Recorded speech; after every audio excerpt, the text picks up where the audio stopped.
Are you ready to master the waves of medical device product development? Well, wax up your surfboard because you are listening to Inspired by Amua. And here is your medical device product development expert, that Hawaiian-hearted hostess who will help you hang 10, Megan Alonso.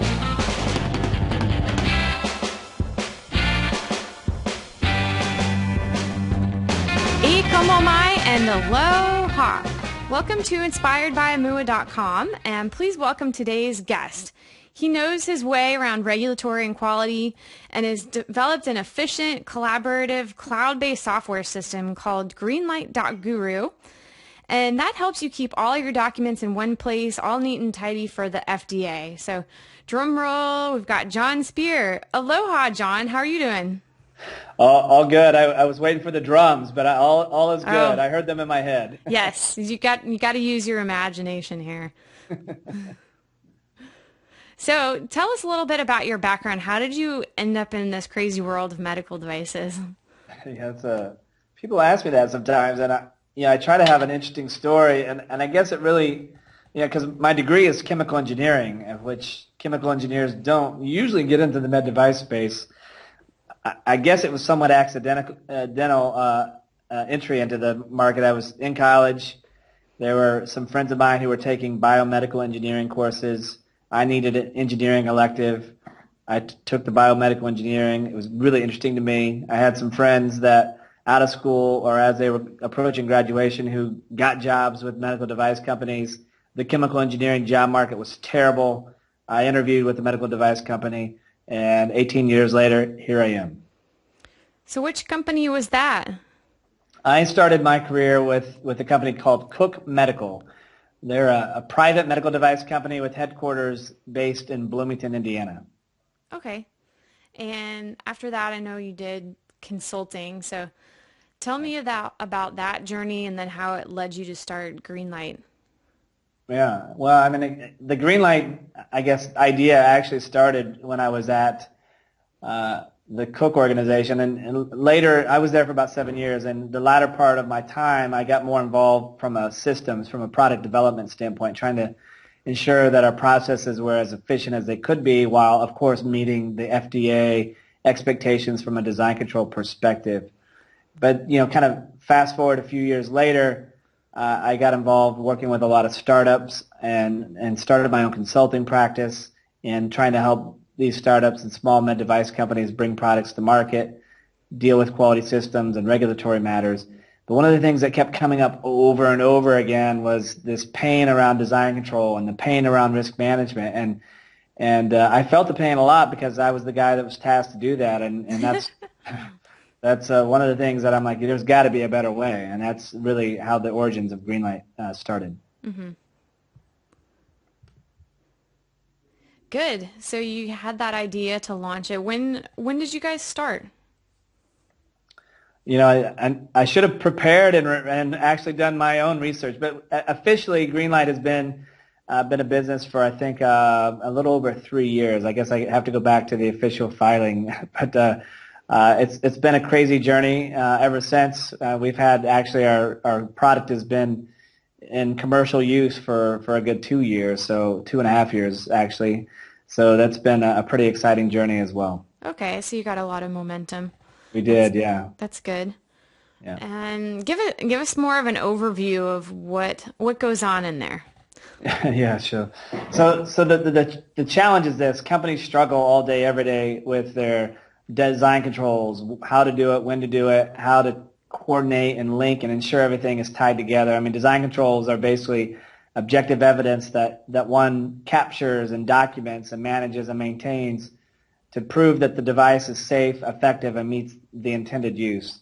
And it's certainly something that is expected behavior from a regulatory point of view, but it's just good business sense actually as well. But companies struggle with capturing and managing that information. So that's really was our first, I guess, entry into the market, so to speak, was to focus on developing a streamlined, efficient approach that can save a project team hundreds and hundreds of hours during a calendar year in efficiency and hours gained through our platform. And then from there, we've just continued to add additional features and modules onto the product. We've got a document management module that allows you to store, manage, and maintain all of your documents and records and quality system procedures and forms and templates. Do so in a safe, controlled environment. Allows you to track revision history. Allows you to do electronic signatures, all aligning with the Part 11 criteria that's defined by the FDA. And then we also have rolled out some pretty exciting features in a few months back around risk management, and specifically product risk management that actually aligns and complies with ISO 14971, which is the industry's risk management standard. And that all integrates with design controls, and so all of that all ties together. So that's where we are today. Mm-hmm. So your system isn't necessarily replacing anyone's job. You're just making it a lot more fluid and just easier to keep track of everything, right? Yeah, I mean the big surprise. It's very surprising. When I learned this, my eyes were like giant and my jaw dropped. But did you know that over half of the medical device industry is still using paper-based systems to manage their design controls, their risk, and their procedures and documents and records? They're using paper. It's 2016, and there's a lot of reasons why people are still using paper. The perception is that paper is less expensive and paper is easier and paper is simpler and all those sorts of things. But the reality is paper represents a significant risk to companies. I mean, most companies these days are not co-located. You got people all over the globe, maybe all over the place. And so to have a centralized repository that's paper-based is just not going to cut it from a documentation standpoint. So to move toward electronic document management is really a necessary thing for companies to consider. The other problem with paper is paper all the time is you're missing signatures, or things get misplaced or gone or get thrown away accidentally. It's just crazy what can happen in a paper world if you work with a system like what we've designed with greenlight.guru. It is impossible for a document, for example, to get published unless it has everybody's electronic signature. It just can't happen. So there's some things that just make life a lot easier. Keep you audit ready, make sure everything is available in a single source, a single location, and again, streamline the process to save lots of time for engineers. But that's the real advantage. So with greenlight.guru, do you have that software or the cloud-based system validated? Because I guess your users don't have control over your system. So what features have you built in for that so it's FDA compliant? Sure. I mean, validation is software validation, especially when it comes to like quality systems and computer systems, it's a bit of people know that they need to do it, but they don't always know what that means. And I think there's a lot of misconceptions about validation. It's oftentimes you'll hear somebody say, well, it's Part 11 compliant, so therefore I'm good to go. But for validation to be actually valid, there's a two-part approach. Certainly at greenlight.guru, we're doing a significant part of that, and we're doing all of the IQ and OQ activities that would be necessary. But you as a user of the software, you have to do some things too from a validation standpoint.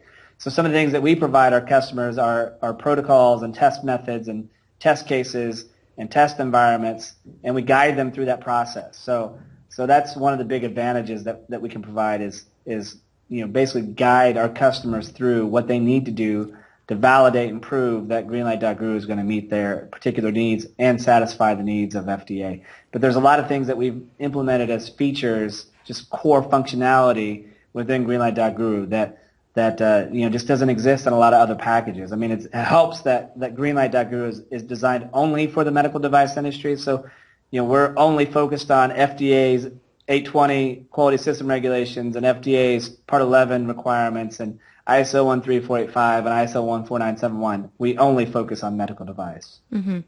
Yeah, that's really powerful because you're at a lot of project management software systems, and document control systems claim to do a portion of what greenlight.guru does, but it's not streamlined towards that. So what about if someone is working on an international level? That's got to be pretty time intensive to build out a system that not only keeps up to date with what the FDA is doing, but the CE marking process or the Chinese FDA. Oh yeah, yeah. There's a lot of efforts underway. Fortunately, I think from a regulatory perspective, to try to achieve some alignment with all these different regulatory bodies, and the ISO 13485, the rollout that happened in a couple months ago, the 2016 version, is certainly evidence of that. How all these regulatory bodies are starting to try to work together and align with one another.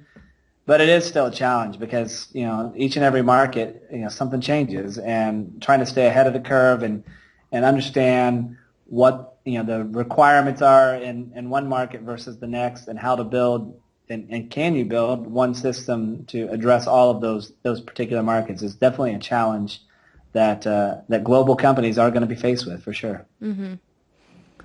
So you guys have a lot of education for your customers, webinars, ebooks.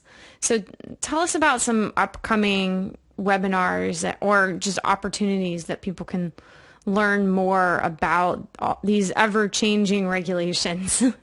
Oh yeah, absolutely. I mean, it's important.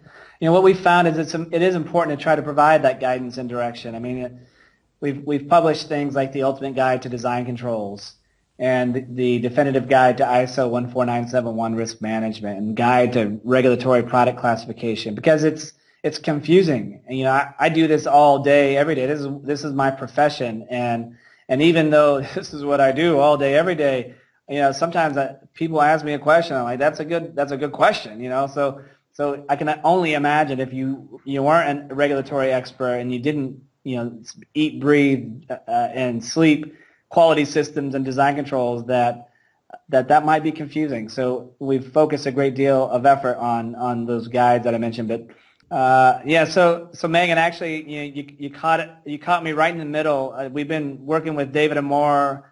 David is with Megineering and greenlight.guru. We actually are in the middle of a 2-part series on the complete guide to FDA design controls. And we had our first session back on April the 12th. And our next session is April the 26th. So there's still time for your listeners to sign up for that the second part of the 2-part series. And it's very easy to do. Just go to greenlight.guru and you'll see all the information about signing up for that. And I'll tell you what, Megan, for your listeners, all they have to do is send me a note, and I'll make sure that they get the replay of part 1, because it's been recorded, and we have that available for download as well. Okay, great. Thank you. So tell me about some of the companies that are currently using greenlight.guru, and what features have they been really happy with, or do you have any success stories to share? Yeah, I as you started asking that question, I just really started to smile. And I feel as though I have the best job in the world, because I get to work with so many different exciting medical device companies that are all trying to change the world for the better. Some of the exciting stories that we have, we've got one company. They before they met us, they were struggling with their quality system. They were behind schedule, and they were trying to pick up some steam and efficiency and get their quality system back on track, but get their design controls where they needed to be, because they had some pretty aggressive timelines. Of course, every medical device has aggressive timelines, but yep. They understood what we were doing, and they were all in, and we've been working with them for a year and a half now, and it's just been pretty exciting. They're kind of finishing up the last little bit of a 510K submission. So to see one of our customers go from a very early proof of concept prototype to putting together their entire design control package and capturing all their quality system and submitting a 510K, and are finishing answering that last question from the FDA, and days and maybe a couple of weeks away from getting clearance. That's really, really exciting. So that's one story. We have a few other companies that have they've been able to achieve ISO 13485 certification because of implementing greenlight.guru. And so there's a lot of stories like that. Those are just a couple, and just seeing how people understand, like when you explain design controls and you're able to show them a visual, simple workflow on how to capture, manage, and maintain that, to see the reaction, and people that have been doing this for decades, their reaction is amazing. The people who have never done this before, their reaction is amazing. So that I have a good time working with our customers. Good. And your company seems just like a really cool company. You have an awesome video on your website of people playing foosball, and everybody's got this sporty greenlight.guru gear on, and even your Mac computers are green. So Tell us a little bit about the company culture.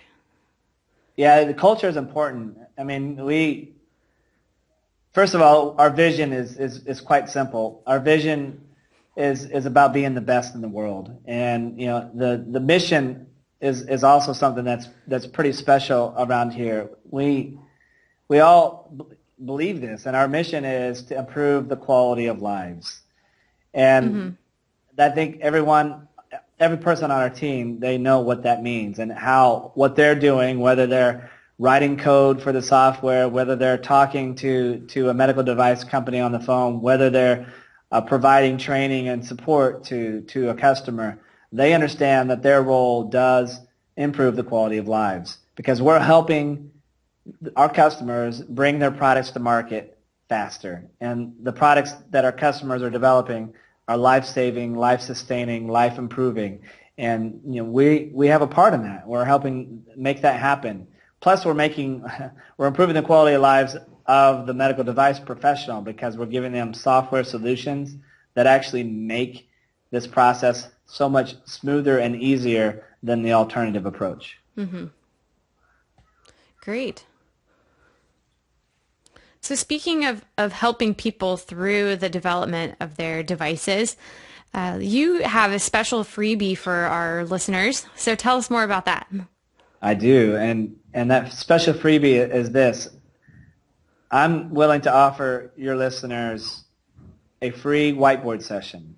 And what that entails would be, we'll carve out a 30-minute time period, and that 30 minutes is free time. You can ask me anything you want. You can talk to me about your regulatory struggles, or get some advice on building your quality system, or how to capture design controls, or risk management, and what to do about that. Anything that you wish to discuss from a medical device perspective, I'm giving your listeners 30 minutes of free time. And it's very simple, Megan. All they have to do is send me an email to ask for that. And my email address is JON_SPEER@greenlight.guru. And I'm sure you'll have that in the body of the podcast as well. All right, thanks. Yeah, I will have it in the show notes, so people can always reference that. And if you email Jon, just say, hey, I heard you on Inspired by AMUA, and I want to take you up on this offer. Speaking of hearing us on a podcast, Jon, you have your own podcast, so our listeners will probably be interested in that. Yeah, sure. And the guys on our team make fun of me sometimes because they say I have a podcast voice. I'm not sure what that means, but I'm not sure. We'll just leave it at that. I'm not going to go any further than that. But yes, greenlight.guru does have a podcast. I don't remember what episode we are on, but we've been doing that for quite some time. It's known as the Global Medical Device Podcast. It's on iTunes, it's on SoundCloud, and again, you can also find that at greenlight.guru website as well. And how often do you publish episodes? We're publishing a few episodes per month, give or take, and like you, we're covering topics that are of interest to people, and sometimes get down in the weeds and in the trenches on specific topics that are relevant from a regulatory perspective, and try to be, again, it's all about the content and trying to help provide guidance and direction and help educate people. So we'll bring in industry experts who are well known in a particular area and just dive in. All right. Yeah. So guys, check that out. It's a great resource for some more education. So Jon, I just wanted to thank you for being here. You've brought a lot of great value, and guys, don't forget. So email, it's jon.speer@greenlight.guru. That's correct, right? You got it. Okay. There's no .com. It's greenlight.guru, which is pretty correct. Cool. Yeah. So email him, get that free 30-minute whiteboard session, register for the webinar, and also send him a note if you want the earlier webinar, and check out his podcast. So you have a lot of homework to do right there.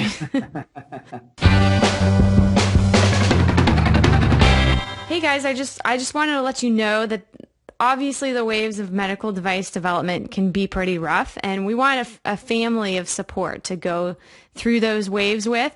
Well, good thing we've got it. So we've got the Inspired by AMUA Facebook group where we can all share in our journey together. So go ahead and type that in the search bar, and I'll see you in there. And check out inspiredbyamua.com. And in the meantime, AMUA. Mahalo for joining us. If you're new to riding the waves of medical device product development, or if you've been in development for a while already, Inspired by AMUA is here to surf with you. Want to be a master of the waves? Text HANG10, that's HANGTEN, to 44222. We'll send you the most common wipeouts companies make in product development so you can avoid them and reach master wave status. Again, that's HANG10 to 44222. We publish a new episode every Tuesday, so catch us at inspiredbyamua.com. AMUA!